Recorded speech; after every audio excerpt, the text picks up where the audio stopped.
hésitante ce matin, mais nous allons reprendre notre conférence maintenant. C'est un grand plaisir et un privilège pour moi d'accueillir ce matin Madame Nelly Kreus ainsi que Ben Verwaayen.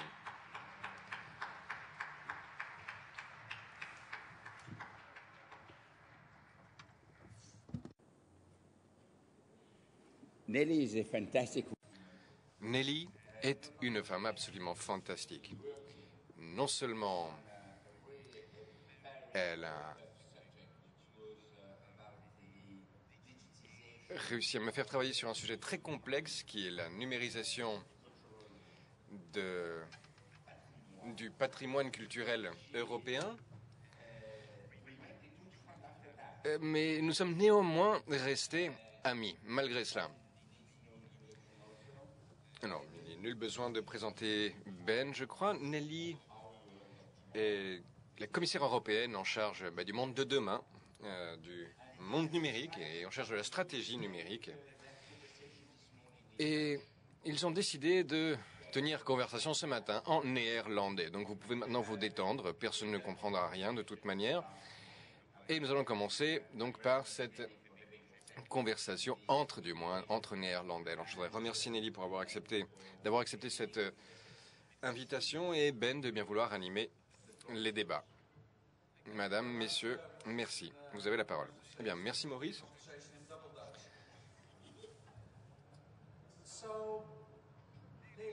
Donc nous allons avoir cette conversation entre néerlandais. Alors, bonjour Nelly. Il est remarquable de parvenir à organiser une réunion à 8h30 du matin en France. Alors, bien sûr que Maurice a donné au public 10 minutes de répit, mais c'est tout de même pas mal de commencer à 9h moins 20. Tu avais dit que nous aurions 6 croissants à qui parler devant nous, mais on a fait beaucoup mieux. Nous avons carrément un public devant nous aujourd'hui. Alors, le monde numérique est bien sûr le monde le plus fascinant qui soit. Mais, comme vous le savez bien, j'ai été auparavant commissaire à la concurrence et lorsque j'ai été nommé à ce deuxième poste, on m'a félicité bien sûr pour ce nouveau poste. Mais on m'a également prévenu que ce serait extrêmement difficile. Et aujourd'hui, grâce à notre stratégie numérique, nous essayons de mettre en place l'ensemble des outils nécessaires au gouvernement, au monde des affaires, aux États membres, bien sûr, mais également aux sociétés civiles pour s'attaquer à ce monde de demain. Alors aujourd'hui, l'Europe a pris les choses en main et prend les initiatives en la matière. Alors Nelly, vous avez formulé une série d'objectifs tout à fait ambitieux pour 2020 et pour ceux parmi le public qui ne suivent pas les affaires européennes au jour le jour. Eh bien, pouvez-vous nous en dire plus sur ces objectifs de 2020 ? Eh bien, ces objectifs pour 2020 représentent une liste de buts à atteindre pour les 27 États membres, les 27 membres de la famille, pour ainsi dire. Il s'agit bien sûr de croissance économique, de création d'emplois, d'éducation, de recherche, d'innovation et de problématiques fondamentales telles que l'énergie. Nous avons donc rédigé cette liste de choses que nous devons faire. Et si vous jetez un coup d'œil sur cette liste, vous vous rendez compte que ces objectifs requerront de nouveaux outils informatiques et de communication. Et c'est la promesse que nous avons faite à la population européenne, aux populations européennes, de développer les outils nécessaires. Donc dites-vous que une de vos ambitions est de rendre l'accès disponible à tous les citoyens européens en haut débit d'ici à 2020 ? Eh bien, nous sommes encore plus ambitieux que cela, puisque nous nous sommes engagés auprès des populations européennes à ce que tout Européen ait accès à l'Internet dès 2013 et non pas 2020.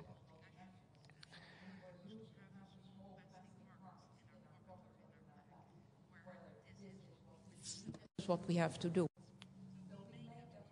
Alors, nous avons Nous avons fait une série de petites cartes plastifiées listant l'ensemble de nos objectifs que nous pouvions comme ça distribuer lorsque nous rencontrions des chefs d'entreprise.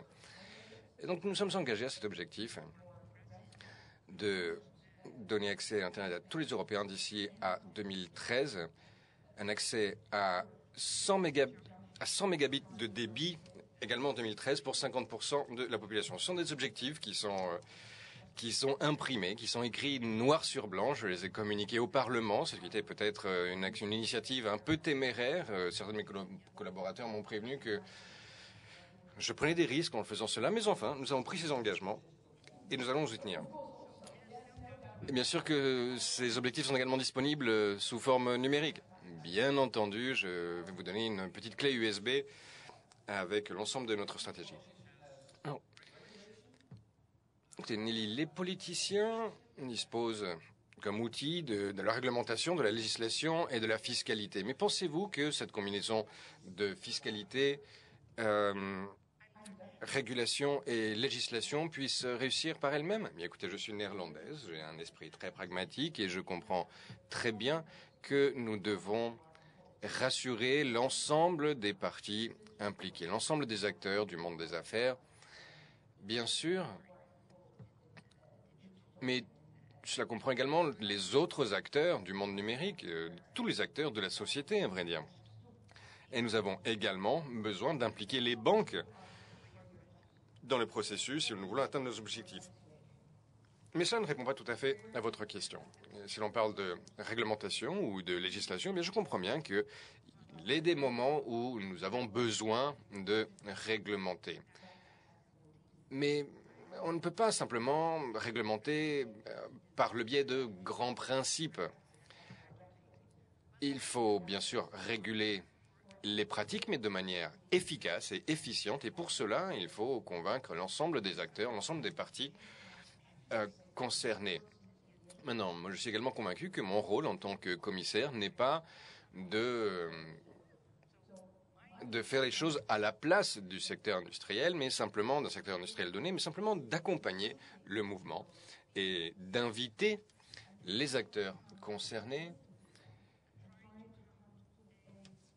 d'écouter ce qu'ils ont à dire et de m'efforcer de les accompagner afin qu'eux prennent leurs responsabilités. Si les acteurs du secteur ne prennent pas leurs responsabilités, bien sûr que non seulement je suis prête, mais je suis également capable de prendre les miennes. Alors, hier, nous avons eu des débats très passionnels sur la réglementation souhaitable ou non de l'Internet.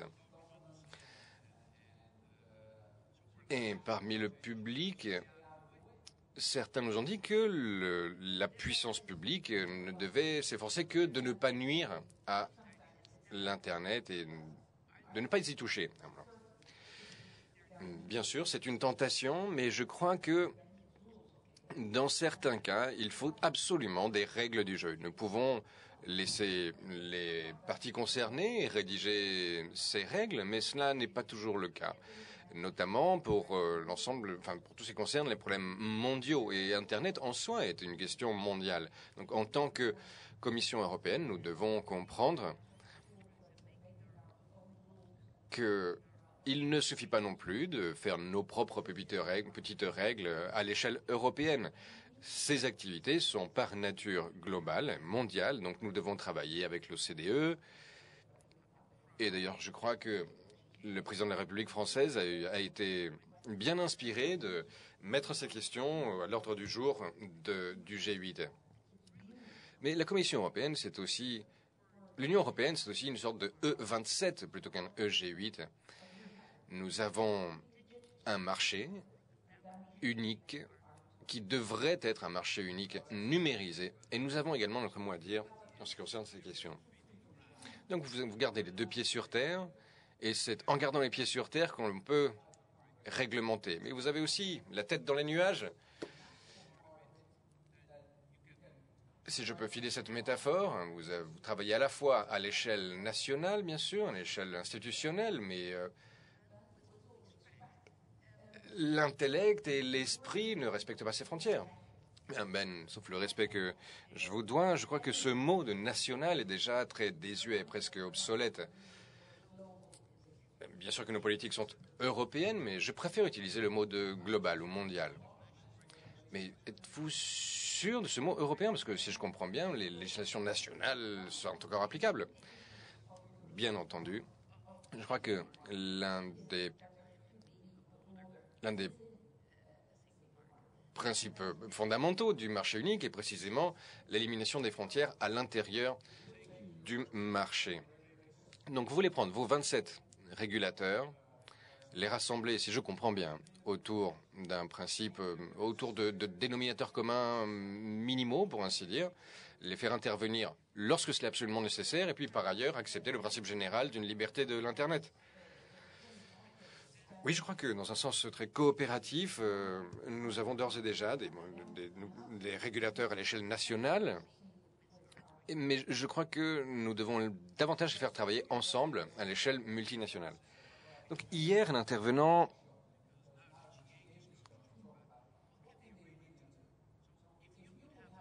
Pardon. Alors, hier, on nous a dit que nos propos seraient apportés au G8. Si vous aviez un message pour le G8, que leur diriez-vous? Bien simplement de prendre ces choses au sérieux. C'est la première fois que ces sujets sont à l'ordre du jour du G8. Et c'est un grand pas en avant qui a été ainsi accompli. Mais on en revient toujours à la même histoire. C'est une chose de mettre ces questions à l'ordre du jour, mais il faut que cela débouche sur des mesures concrètes qui soient appliquées dans la vie quotidienne et dans chaque État membre. Alors, bien sûr,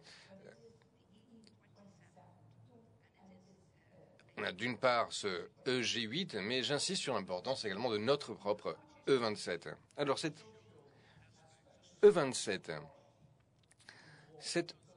dans quelle mesure prend-il compte de la société civile et implique-t-elle la société civile? Bien sûr que nous avons beaucoup parlé de modèle économique ici, mais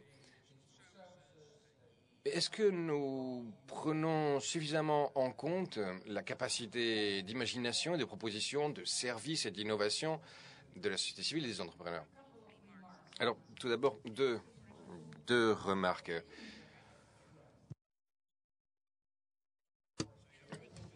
Dans le cadre de mes responsabilités actuelles, oui, bien sûr, je dois travailler avec tous les autres commissaires. Je m'entends mieux avec certains qu'avec d'autres, mais dans l'ensemble, je peux dire qu'ils tous ont accepté la stratégie numérique européenne. Je peux aller frapper à leur porte et parler avec eux. Donc bien sûr que cette stratégie a beaucoup à voir avec l'économie, avec l'éducation, avec la recherche, avec tout un ensemble de domaines. Mais nous sommes en prise directe avec la société civile, avec les citoyens. Il ne s'agit pas simplement de répondre aux besoins des gouvernements ou du monde des affaires, mais bien à ceux des citoyens et à ceux de la société. Et si je peux me permettre, j'ai parfois peur que les gouvernements, voire même que la Commission, ne comprennent pas l'étendue du changement actuel. J'ai récemment bu le café avec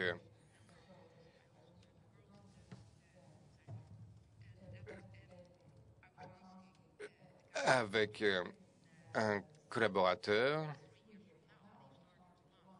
Et j'ai demandé où il nous voyait dans 3 ans. Il a commencé à rire. Il s'agissait en fait d'un dirigeant de eBay. Et lorsque je lui ai demandé où il nous voyait dans 3 ans, simplement, il me disait « c'est absolument impossible, c'est une prophétie. Notre horizon, c'est dans 3 mois, pas dans 3 ans. » Et voilà précisément pourquoi la législation, la réglementation doit prendre en compte cette échelle de temps différente. Aujourd'hui, ce n'est pas le cas.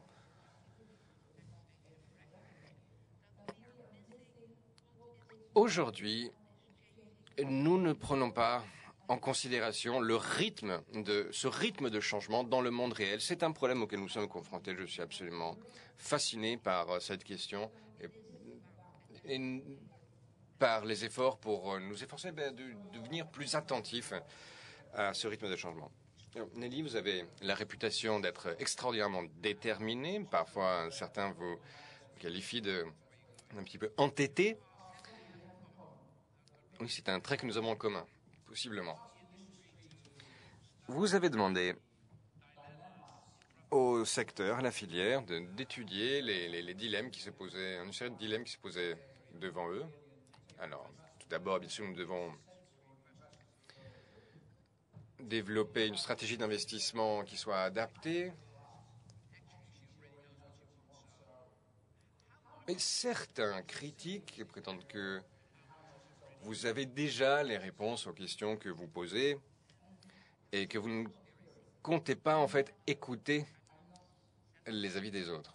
Non, ne partons pas dans les théories de la conspiration. Bien sûr que j'écoute ce que les gens ont à dire et même si j'ai cette réputation d'être légèrement obstiné, j'écoute néanmoins ce que les gens ont à dire. C'est un des avantages de mon âge, de mon expérience dans la vie, c'est que j'ai appris à travailler en équipe et c'est bien de cela qu'il s'agit. C'est un des enjeux ici. Et lorsque nous parlons de l'avenir, et j'insiste sur le fait que l'Europe doit absolument investir dans son infrastructure, eh bien, je crois que les citoyens européens méritent ces investissements. Je peux le faire toute seule, merci. Mais nous comprenons bien que pour remplir nos promesses, il nous faudra peut-être un petit peu moins de 300 milliards d'euros d'investissement au cours des années qui viennent. Peut-être pas dès demain, mais répartis sur quelques années. Donc nous devons rassembler l'ensemble des acteurs. Et je suis persuadé que lorsque nous organisons ce type de discussion, eh bien, nous devons commencer par les responsabilités qui pèsent sur le secteur lui-même. Donc, je vous en prie, faites-moi savoir ce que nous pouvons faire avec vous. Et bien sûr, j'écoute ce que les gens ont à dire. Je sais ce qu'il faut faire pour capter l'attention et pour obtenir le soutien des gens. Alors, bien sûr que nous devons réunir tout le monde, les banques, les fournisseurs de contenu, les opérateurs de télécom, si nous voulons réunir de telles sommes à investir. Donc j'écoute, bien sûr, j'écoute ce que les gens ont à dire, mais je précise que nous sommes également pressés d'agir. Le temps joue contre nous. Et si nous ne trouvons pas de solution rapidement, eh bien, il faudra adopter une approche différente. Mais je suis sûr que nous obtiendrons des résultats positifs. Je crois que nous sommes aujourd'hui dans une situation gagnant-gagnant. Et voilà pourquoi j'invite les représentants du secteur à venir me voir avec leurs propositions. Ça a été récemment le cas pour le cloud computing. Nous avons écouté l'ensemble des acteurs du cloud computing pas plus tard qu'hier. Donc les représentants à la fois du matériel, mais également du logiciel et du contenu de cloud computing. Et nous avons écouté ce qu'ils avaient à nous dire et bien sûr nous ferons des propositions. Eh bien, peut-être y a-t-il des questions dans le public, puisque nous avons votre attention et que vous nous écoutez si empressément. Y a-t-il quelqu'un qui souhaite prendre la parole dans la salle? Bien. If you can state your name, please. Si vous voulez bien dire votre nom. Robert Lemay. English. Sure. Do you expect from the some good practice? Est-ce que vous attendez des retours sur les meilleures pratiques de la part de la filière? Oui. Merci. Réponse magnifique. Bonjour, Philippe Martineau de France. Je vais vous poser une question bien différente. Nous sommes tous d'accord sur le fait que la stratégie numérique est une question de création d'emplois, mais plus précisément, ce qui concerne les PME, je crois que nous conviendrons tous sur le fait que les PME sont un moteur particulièrement important de création d'emplois. Elles représentent 67% des emplois en Europe. Les PME ont besoin de recherche et de développement, et pourtant, seuls 11% de votre gamme d'investissement sont destinés aux PME. Y a-t-il donc des possibilités pour modifier ce projet? Je ne vous demande pas de porter la part d'investissement pour les PME de 11% à 67%, mais peut-être de faire un petit effort quand même. Alors, pour répondre très rapidement, la réponse est oui. Bien sûr que nous devons aux PME bien plus que cela. Mais il ne s'agit pas seulement d'emploi et de croissance économique, il s'agit aussi de problématiques sociales. Bien sûr, cela pourrait nous mener à, si nous partons par là, nous discuterons bientôt de santé en ligne et d'éducation en ligne.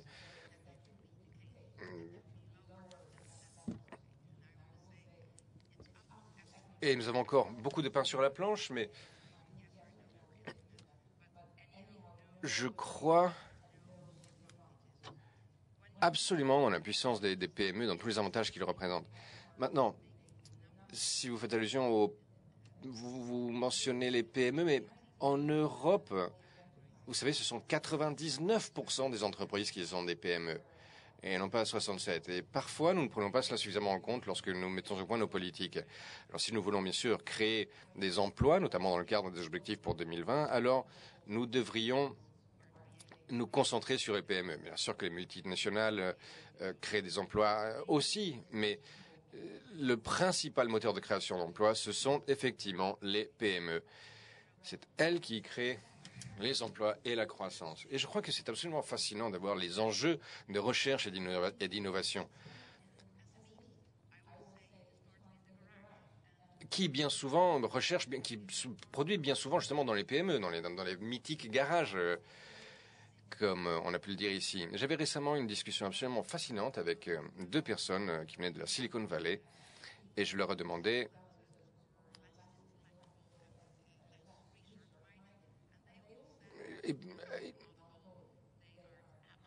et je leur demandais s'ils cherchaient aujourd'hui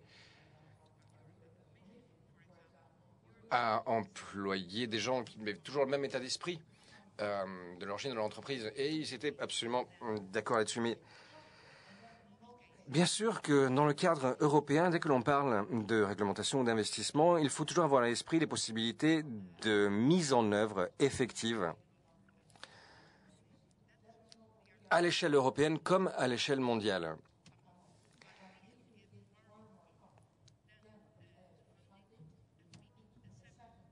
Alors bien sûr que nous devons davantage de financement aux PME, et j'entends bien ce que vous dites. Nous fonctionnons parfois de manière un petit peu bureaucratique. Et il faut bien sûr une division, un département spécial au sein de votre entreprise pour comprendre les démarches auprès de Bruxelles. Et nous avons eu cette discussion récemment d'ailleurs. Nous cherchons à savoir comment nous pouvons simplifier les démarches pour les PME. Et je peux vous assurer que nous nous efforçons aujourd'hui de simplifier ces procédures, de les rendre, de devenir nous-mêmes moins bureaucratiques et d'allouer davantage de notre attention aux PME.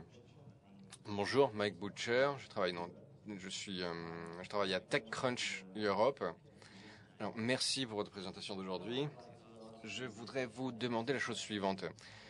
Nicolas Sarkozy a déclaré hier que nous étions maintenant au milieu d'une nouvelle révolution industrielle. Mais est-ce que vous-même, dans votre rôle, est-ce que vous n'avez pas l'impression d'être comme ces types qui couraient devant les voitures avec des drapeaux rouges en 1910 pour essayer de ralentir les voitures et de ralentir le progrès? Certains d'entre nous en Europe ont parfois l'impression d'avoir les pieds et poings liés pendant que des plateformes telles que Salesforce, LinkedIn ou d'autres conquièrent des marchés européens parce qu'ils ne sont pas confrontés aux mêmes restrictions, aux mêmes contraintes dans le cadre du système américain. Et si on regarde ce qui se passe aujourd'hui en Israël, à Tel Aviv, à Beyrouth, à Istanbul, en Russie, j'étais récemment à Moscou, ces marchés émergents n'ont pas les mêmes problèmes de bureaucratie que nous. Et là-bas, des entreprises sont créées tous les jours. Et j'ai peur que nous ralentissions la création en Europe.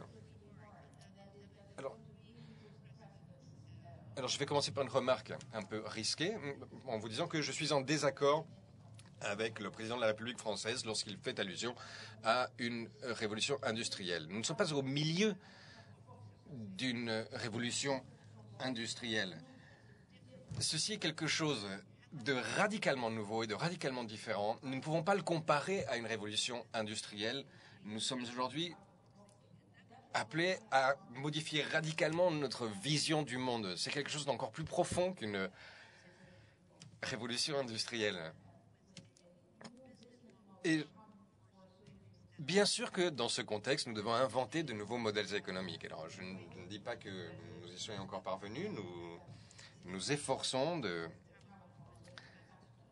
d'avancer vers cet objectif avec les opérateurs de télécom et en investissant dans le haut débit. Et bien sûr que ces questions-là sont liées, mais j'évoquerai aussi les problèmes de cloud computing et la stratégie de cloud pour l'Europe. Alors, je ne suis pas d'accord avec vous. Nous faisons tout ce qui est en notre pouvoir. Nous faisons tout notre possible. Bien sûr que nous ne ralentissons pas le rythme du progrès technologique. Mais nous sommes bien conscients du fait que nous plongeons aujourd'hui dans une ère radicalement nouvelle. Et nous comprenons bien également qu'il s'agit bien de favoriser la compétitivité de nos entreprises. Cost and producing and Les producteurs en Extrême-Orient, bien sûr, nous font une concurrence difficile, mais si nous nous contentons de consommer ce que produisent les autres, alors effectivement, nous resterons bien loin de nos objectifs de création d'emplois et de croissance économique pour 2020. that we are facing. To be fair to the President, Alors, pour être tout à fait juste avec le président, il n'a pas parlé de révolution industrielle, et il a parlé d'une troisième révolution. Donc je crois que le désaccord est relativement minime entre vous. Nous avons encore le temps pour 2 questions, je crois.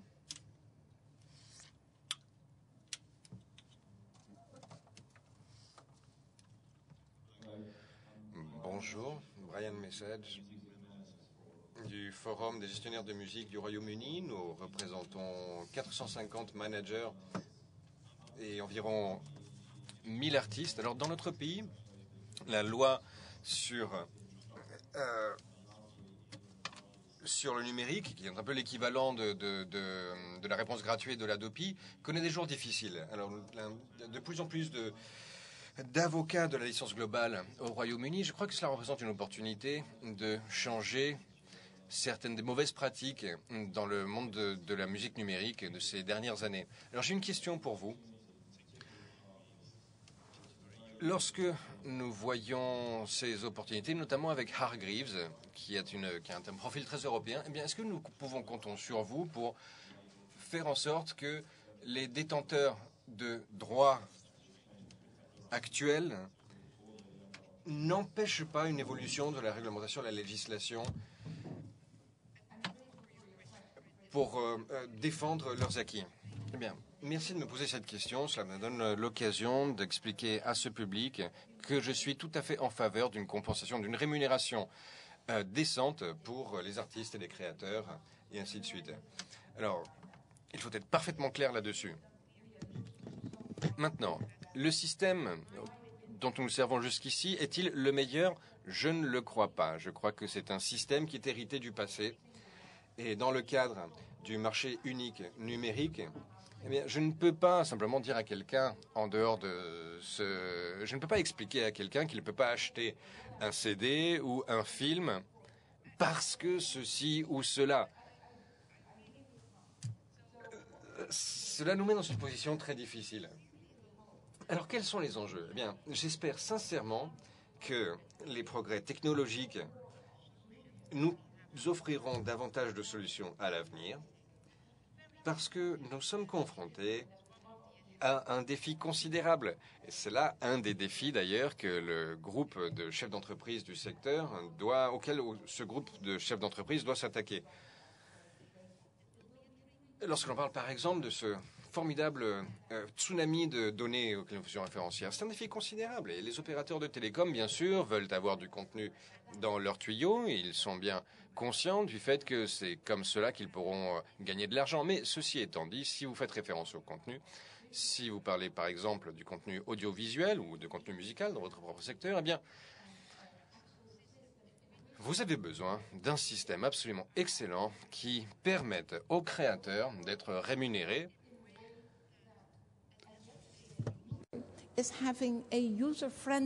Mais il s'agit également de créer un système qui soit aisé d'utilisation pour l'utilisateur final et qui encourage l'utilisateur final à ne pas utiliser des systèmes illégaux, ne pas faire appel à la piraterie.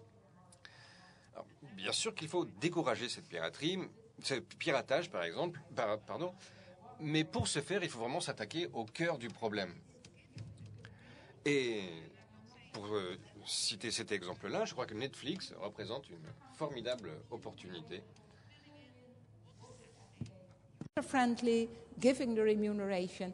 Encore une fois, j'insiste sur les éléments. Compensation, rémunération adéquate pour les artistes et un système aisé d'utilisation pour l'utilisateur final. Il nous reste une poignée de secondes pour une ultime question.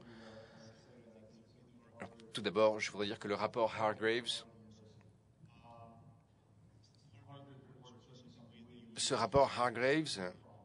eh bien, nous, aux États-Unis, nous devons certainement en tirer des leçons intéressantes. C'est un travail tout à fait fascinant qui porte...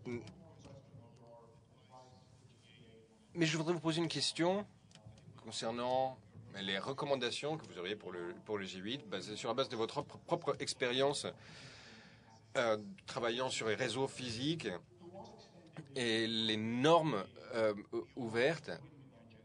Dans quelle mesure serait-il approprié que le G8 s'engage à mettre en place un Internet participatif et en fasse son principe de base pour l'ensemble de net?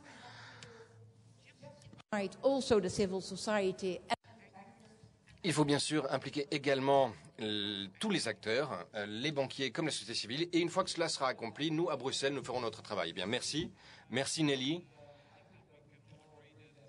Je crois que nous conviendrons tous du fait que les défis auxquels vous étiez confrontés dans votre travail précédent étaient déjà considérables, mais que les défis qui se posent devant vous aujourd'hui ne le sont pas moins. Merci. Merci.